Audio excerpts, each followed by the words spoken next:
Good morning, 7th class. How are you?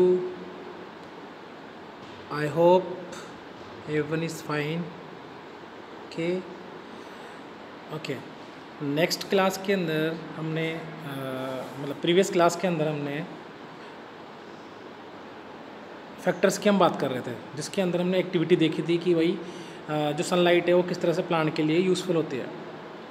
उसके बाद हमने एयर की बात की थी कि जो एयर है मीन्स जो CO2 है वो प्लांट के लिए काफ़ी ज़रूरी होती है। ठीक है, तो अगर बात करें कि CO2 जो है प्लांट के लिए ज़रूरी होती है तो हमको उसको किसी एक्टिविटी के थ्रू समझें। ठीक है, तो उसको हम कैसे समझेंगे?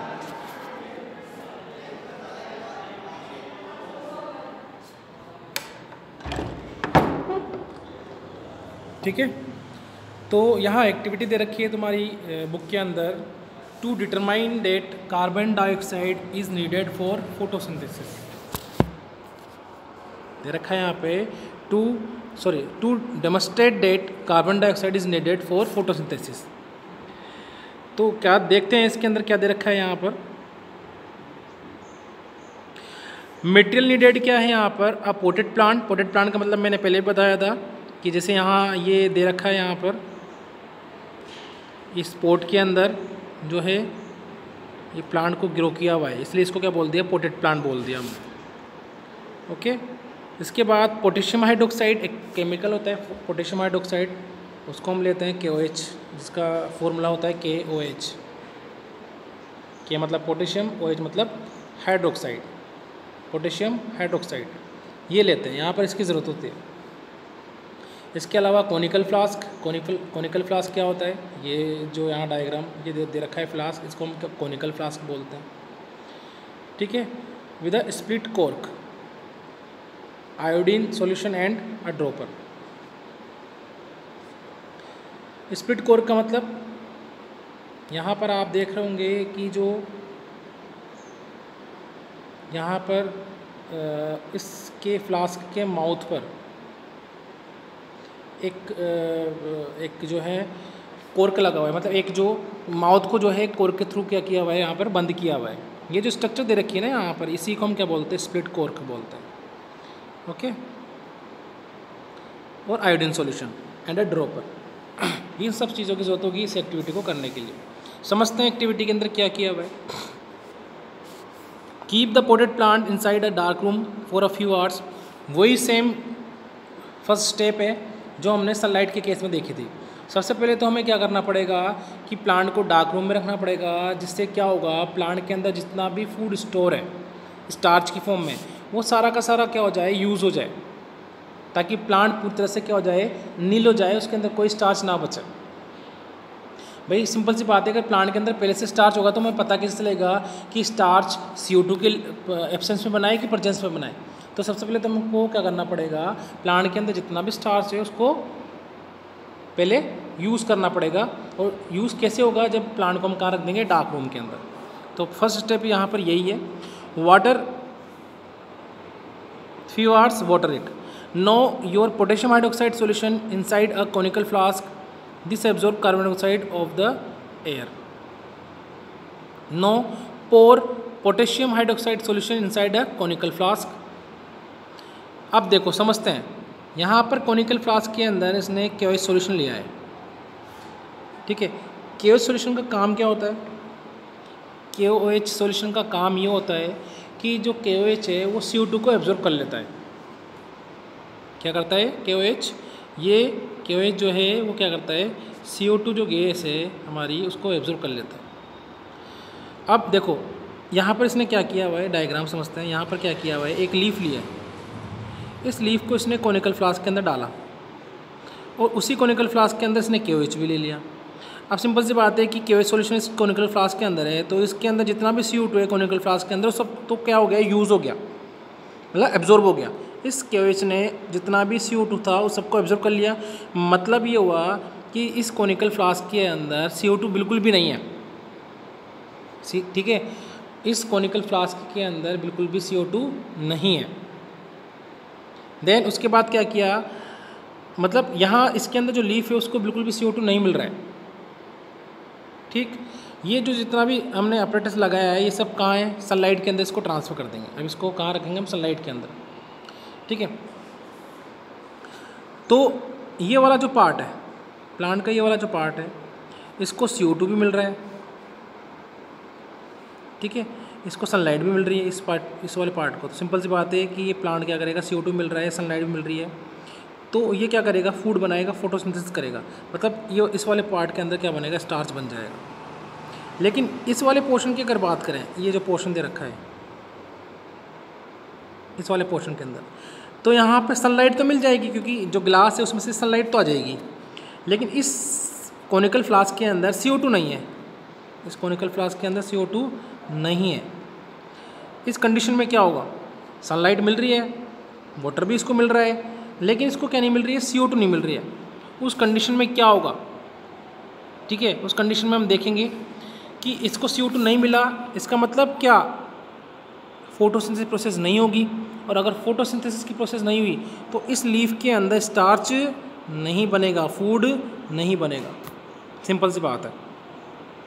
कैसे पता लगाएं कि इस लीफ के अंदर स्टार्च बनाए कि नहीं बनाए, या इसके अंदर बनाए कि नहीं बनाए, same method, alcohol, same method मतलब स्टार्च टेस्ट करेंगे, आयोडीन टेस्ट करेंगे, ठीक है। यहाँ से एक लीफ लेंगे, उस लीफ को लेंगे, फिर इसको क्या करेंगे, इनको हम बॉईल करेंगे, दोनों को अलग अलग बॉईल करेंगे, फिर इसको दोनों को अलग अलग एल्कोहल में बॉईल करेंगे, उसके बाद इसको दोनों को क्या देंगे, आयोडीन देंगे। तो हम देखेंगे कि जब इसको आयोडीन देंगे तो ये तो ब्लू ब्लैक कलर हो जाएगा, लेकिन इसको जब आयोडीन देंगे तो इसमें कोई चेंज नहीं होगा। क्यों नहीं होगा, क्योंकि यहाँ CO2 नहीं था, यहाँ CO2 नहीं था, और CO2 नहीं होने की वजह से फोटोसिंथेसिस नहीं हुआ, फोटोसिंथेसिस नहीं हुआ, स्टार्च नहीं बना, फूड नहीं बना, फूड नहीं बना तो इसका मतलब स्टार्च स्टोर नहीं हुआ, और स्टार्च स्टोर नहीं होगा तो आयोडीन के साथ रिएक्ट कोई करेगा, कोई नहीं करेगा, इसलिए इसका कलर चेंज नहीं होगा। आ गई क्या बात समझ में, एक्टिविटी समझ में आ गई है, सिंपल सी एक्टिविटी है, ठीक है। अब पढ़ते हैं, तुम्हारी बुक के अंदर क्या दरका है, place one of the leaf without breaking it from the plant inside the flask and cork it. Cork it का मतलब इसको बंद कर देंगे। No keep the entire arrangement out in the sunlight. इस पूरे अरेंजमेंट को हम कहाँ रखेंगे, सनलाइट के अंदर रखेंगे। After few hours test the leaf inside the conical flask and any other leaf of the plant for starch using iodine solution. Observation क्या मिला, the leaf that was clasped inside the conical flask does not turn iodine solution bluish black। मतलब conical flask के अंदर जो leaf है वो iodine solution को change नहीं करती है। क्यों नहीं करती है, बिकॉज इसके अंदर स्टार्च नहीं बना है। क्यों नहीं बना है, क्योंकि यहाँ फोटोसिंथेसिस नहीं हुआ है। क्यों नहीं हुआ है, बिकॉज ऑफ यहाँ CO2 ही नहीं था। इसका मतलब ये हुआ कि अगर CO2 नहीं होगा तो फोटोसिंथेसिस नहीं होगा, फूड नहीं बनेगा। Okay, the other leaf turn iodine blue black. Conclusion क्या निकला, the leaf inside the conical flask did not carry out photosynthesis, this is because there was no carbon dioxide available to it. I hope अच्छी तरह से आपको समझ में आ गई होगी जो एक्टिविटी है, ठीक है, अच्छी तरह से समझ में आ गई होगी। देखो ये जो एक्टिविटीज़ यहाँ दे रखी है ना तुम्हारी 7th क्लास के अंदर, these activity are also will come in 10th class, ठीक है। ये 10th क्लास के अंदर भी आएगी एक्टिविटी, सेम एक्टिविटी जो तुम्हें अभी मैं यहीं समझा रहा हूँ, ताकि तुम्हें 10th क्लास के अंदर कोई दिक्कत ही नहीं आएगी ये एक्टिविटी जब पढ़ोगे। Okay, next water. देखो क्लोरोफिल हमने पढ़ लिया, सनलाइट हमने पढ़ ली, CO2 हमने पढ़ लिया। अब नेक्स्ट जो फैक्टर बचा है वो कौन सा बचा है, वाटर बच रहा है। कि वाटर भी क्या होता है, प्लांट के लिए काफ़ी नेसेसरी होता है, काफ़ी ज़रूरी होता है।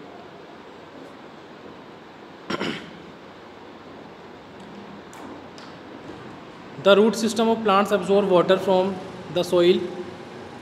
Root system consists of roots and root hairs. Root hairs present at the tip of the root increase the surface area of roots and effectively absorb water. देखो समझते हैं इसको। The root system of plant absorb water from the soil. ये हमारी plant की root है, okay, ये plant की रूट हो गई।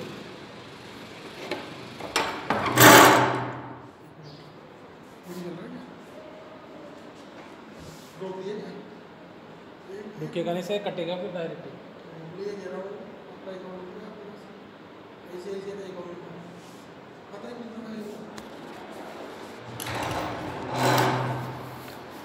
ओके, तो समझते हैं, थोड़ा डिस्टर्बेंस के लिए सॉरी। तो मान लें ये प्लांट की रूट है, ये रूट्स है प्लांट की। इन रूट्स के अंदर स्मॉल हेयर लाइक स्ट्रक्चर हमें दिखती है, इस तरह की स्मॉल स्मॉल हेयर होते हैं इस रूट्स के अंदर, इन रूट्स के अंदर। ठीक है, ये हेयर्स होते हैं। इनको हम क्या बोलते हैं? इनको हम बोलते हैं रूट हेयर्स। इनको बोलते हैं अपन रूट हेयर्स। ठीक है, यही रूट हेयर्स सबसे ज़्यादा इम्पोर्टेंट होता है वाटर को एब्जॉर्ब करने के लिए। सबसे पहले वाटर एब्जॉर्ब करने का काम कौन करते हैं? ये रूट हेयर्स करते हैं, क्योंकि ये रूट्स कहाँ हैं? सॉइल के अंदर, और सॉइल के अंदर ही तो हम वाटर देते हैं। तो सॉइल के अंदर से वाटर को एब्जॉर्ब करने का काम कौन करता है? ये रूट हेयर्स करते हैं। ठीक है, तो एक ही रूट में बनाता हूँ, उसको थोड़ा समझेंगे इजी तरीके से। ये रूट हो गई, ये रूट हेयर हो गया, ये वाटर मॉलिक्यूल हो गए। ये वाटर मॉलिक्यूल ऑब्जर्व किए जाएंगे, इस तरह से वाटर मॉलिक्यूल इसके अंदर आएंगे, और फिर जो मेन रूट है उसके अंदर वाटर डाल दिया जाएगा। ठीक है, तो वाटर को एब्जॉर्ब किसने किया? रूट हेयर्स ने। फिर इसको कहाँ ट्रांसफर कर दिया? रूट्स के अंदर। फिर रूट से पानी कहाँ जाएगा? एक और डायग्राम बना लेते हैं। ये हमारा प्लांट हो गया, ठीक है, ये रूट्स हो गई। यहाँ से वाटर जो है फिर कहाँ जाएगा? ऊपर की तरफ जाएगा प्लांट के डिफरेंट पार्ट्स के अंदर, और वहाँ से फिर कहाँ जाएगा? लीफ तक, इस तरह से। ठीक है, तो जो वाटर है वो रूट से होता हुआ, स्टेम से होता हुआ कहाँ तक आ गया? ग्रीन लीफ तक। क्यों आया? क्योंकि इन्हीं ग्रीन लीफ के अंदर तो क्या होता है? फोटोसिंथेसिस। और फोटोसिंथेसिस के लिए दो चीज़ें चाहिए होती हैं, एक तो वाटर, एक CO2। क्लियर? तो इसके अंदर ये दे रखा है, the root system of plant absorb water from the soil. Root system consist of roots and root hairs. ठीक है, किसकी बनी होती है? रूट एंड रूट हेयर्स की बनी होती है। Roots hair present at the tip of the root increase the surface area of the root and effectively absorb water. देखो सरफेस एरिया क्या होता है?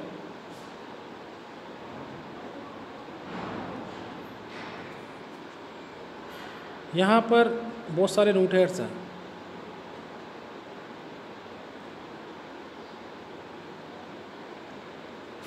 ठीक है, और एक मेरे पास रूट ये है। देखो ये जो रूट है इसके आसपास पानी होगा,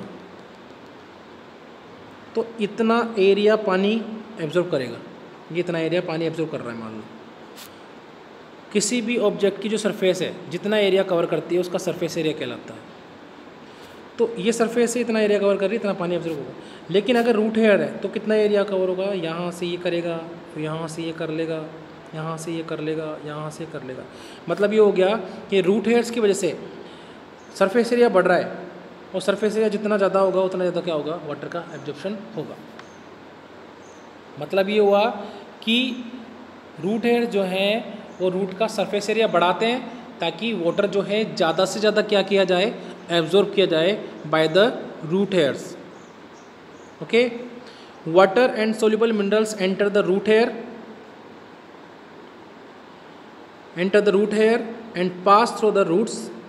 Water is then carried by the stem to the leaves through a special structure called xylem. Water के साथ साथ क्या जाते हैं? मिनरल्स भी जाते हैं रूट हेयर के थ्रू। और कहाँ जाते हैं? रूट के अंदर ट्रांसफर होते हैं। अब एक चीज़, एक वर्ड इसने और यूज़ किया है, जाइलम। जाइलम भी समझते हैं क्या है? ये रूट हो गई हमारी, ये रूट हेयर हो गया। यहाँ से H2O मतलब वाटर और मिनरल्स ट्रांसपोर्ट किए जा रहे हैं यहाँ पर, फिर रूट के अंदर डाल दिए गए। रूट के अंदर लॉन्ग ट्यूब्स पाई जाती हैं। रूट के अंदर क्या होती है? लॉन्ग ट्यूब्स होती हैं। ये ट्यूब्स जो हैं कहाँ तक फैली होती है? लीफ तक फैली होती है। ठीक है,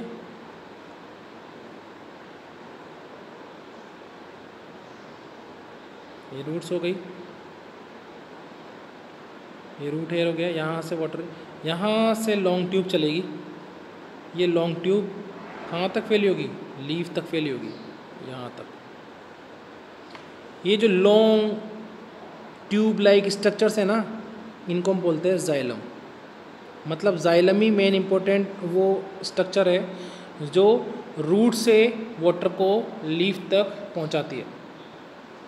ठीक है, जाइलम ही वो स्ट्रक्चर है जो रूट से वाटर को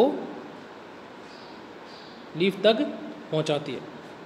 ठीक है, बात समझ में आ गई। तो इसका मतलब ये हुआ water is then carried by the stem to the leaf. Water जो है वो रूट से स्टेम से होता हुआ कहाँ तक पहुँचता है, लीफ तक पहुँचता है। और किसके थ्रू पहुँचता है, through a special structure called xylem.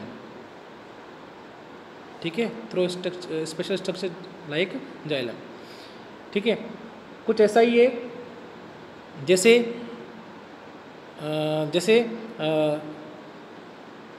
हमारी जो पानी की टैंक होते हैं, पानी के टैंक होते हैं, वो ऊपर छत पे रखे होते हैं, इनसे पाइप जुड़े होते हैं और यहाँ नीचे मोटर लगी होती है।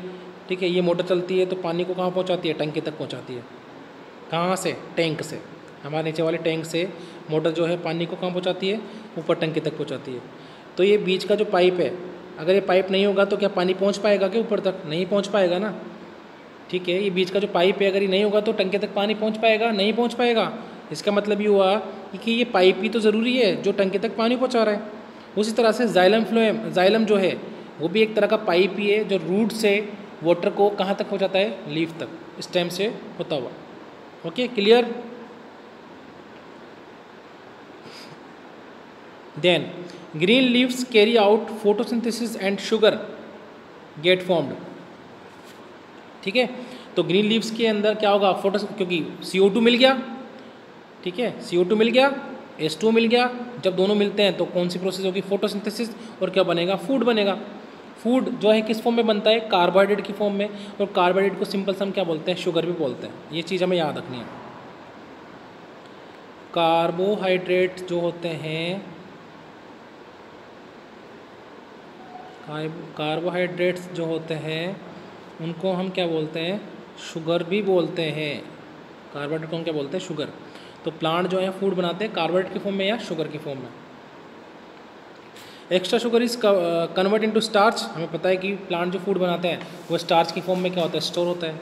Which is carried to various part of the plant through special structure within the stem called phloem. अभी एक नई चीज़ आ गई कि एक चीज़ तो हमने पढ़ी जाइलम। जाइलम ने तो क्या किया, जाइलम तो वो ट्यूब लाइक स्ट्रक्चर्स हैं जो रूट से वाटर को लीफ तक पहुंचाती है, वो तो हो गए जाइलम। अब भैया लीफ के अंदर क्या हो रहा है, फोटोसिंथेसिस। लीफ के अंदर क्या हो रहा है, फोटोसिंथेसिस, जिसके थ्रू क्या बन रहा है, फूड। लीफ के अंदर क्या बन गया, फूड। ठीक है, अब इस फूड को जो है प्लांट के वेरियस पार्ट तक लेके जाना है ना। भाई लीफ तो फोटोसिंथेसिस कर रही है, फूड बना रही है, लेकिन स्टेम थोड़ी फोटोसिंथेसिस कर रहा है। लेकिन स्टेम के को भी तो खाना चाहिए, रूट को भी तो खाना चाहिए, क्योंकि ये भी तो काम करती हैं। ये फोटोसिंथेसिस तो नहीं कर रही है, स्टेम भी फोटोसिंथेसिस नहीं कर रहा है, लीफ कर रही है। लीफ फूड बना रही है, लेकिन ये जो फूड बना है ये इनको भी चाहिए, स्टेम को भी चाहिए, लीफ को भी चाहिए। इसका मतलब ये हुआ कि इस फूड को भी प्लांट को ट्रांसफ़र करना पड़ेगा। जो फूड बना है उसको प्लांट के वेरियस पार्ट तक पहुँचाना पड़ेगा, चाहे वो स्टेम हो चाहे वो रूट हो।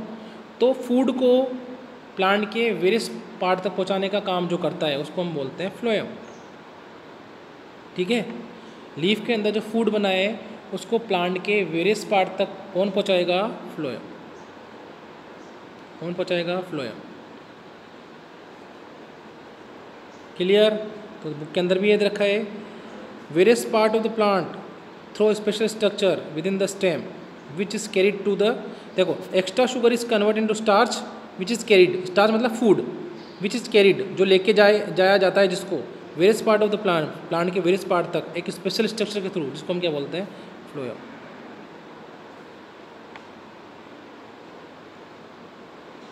ठीक है, तो ये 4 फैक्टर थे जो फोटोसिंथेसिस के लिए ज़रूरी होते हैं, जिनको हमने एक्टिविटी के थ्रू समझा भी कि भाई हाँ एक्चुअली में जो ये फैक्टर हैं काफ़ी ज़रूरी होते हैं।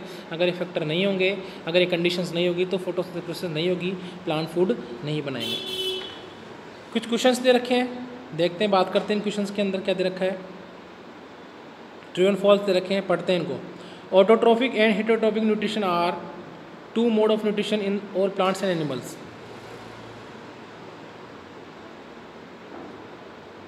Nutrition are the two mode of nutrition in all plants and animals. सही है, दो तरह का न्यूट्रिशन होता है, ऑटोट्रोपिक और हेटेरोट्रोपिक। सही है ये। Observe the picture given alongside and state whether the entire leaf of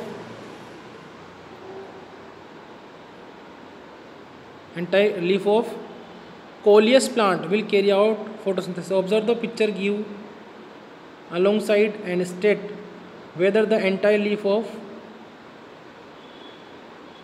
coleus plant will carry out photosynthesis.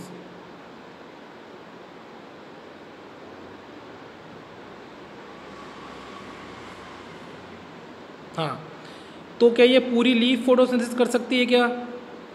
ये बोल रहा है क्या पूरी लीफ फोटोसिंथेसिस करेगी क्या? नहीं करेगी, क्योंकि इस डायग्राम के अंदर हमें कुछ पार्ट येलो दिख रहा है, कुछ पार्ट हमें येलो दिख रहा है, मतलब वहाँ क्लोरोफिल नहीं है। तो जहाँ क्लोरोफिल नहीं है तो मतलब जो लीफ है, पूरी की पूरी जो लीफ है वो क्या नहीं करेगी? फोटोसिंथेसिस नहीं करेगी। False. When we put a few drop of iodine solution on a leaf that carry out photosynthesis, it becomes blue black. सही है, जिस लीफ के अंदर फोटोसिंथेसिस हो रहा है उसके अंदर हम आयोडीन सॉल्यूशन डालेंगे तो ब्लू ब्लैक हो जाएगा, क्योंकि उसके अंदर स्टार्च बनेगा। सही है, ट्रू है। Chlorophyll absorb the carbon dioxide from the surrounding air. Wrong, क्योंकि क्लोरोफिल तो क्या एब्जॉर्ब करता है? Sunlight. Xylem transport food produce in leaves through the stem. तो होल प्लांट नहीं है, जाइलम नहीं आएगा, यहाँ क्या आएगा? फ्लोएम आएगा। ठीक है, जाइलम की जगह क्या आएगा? यहाँ पे फ्लोएम आएगा, क्योंकि फ्लोएम फूड ट्रांसपोर्ट करता है जबकि जाइलम वाटर ट्रांसपोर्ट करता है। ओके, यहाँ तक हमारा क्लियर है। कोई भी डाउट हो तो आप लोग पूछ सकते हैं, और आई होप आपको यहाँ अच्छी तरह समझ में आ गया होगा जो फैक्टर्स है, जो कंडीशन है प्लांट को फोटोसिंथेसिस करने के लिए। ठीक है, ओके, थैंक यू।